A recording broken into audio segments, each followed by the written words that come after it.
Bonjour, je m'appelle Maxime. Vous savez, quand on vit de la violence conjugale, on se sent pris au piège, comme si chaque jour était une lutte silencieuse contre la peur et la honte. On marche sur des œufs, on surveille chaque mot, chaque geste, de peur de déclencher une tempête qu'on ne pourra pas contrôler. On se perd peu à peu, comme si notre identité s'effaçait sous le poids des insultes, des menaces et des coups. La solitude est immense, parce qu'on n'ose pas en parler, par peur d'être jugé ou de ne pas être cru. Parfois, on se dit que c'est de notre faute, qu'on aurait dû faire mieux, être différent.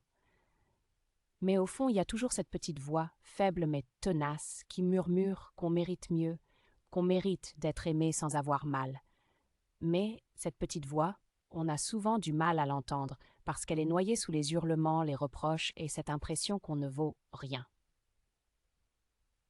On finit par croire que c'est ça, l'amour, que c'est normal de souffrir pour quelqu'un qu'on aime, même si ça nous détruit. Et pourtant, au fond de nous, il y a une autre bataille, celle de l'espoir.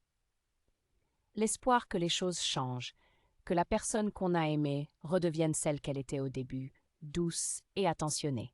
On s'accroche à cette illusion, mais plus le temps passe, plus on se rend compte qu'on s'efface pour une promesse qui ne vient jamais. Alors, on oscille entre vouloir fuir et avoir peur de ce qui pourrait arriver si on osait partir. C'est un mélange d'amour, de peur, de colère et de désespoir, un chaos intérieur qui nous pousse à survivre jour après jour dans une vie qu'on n'a pas choisie.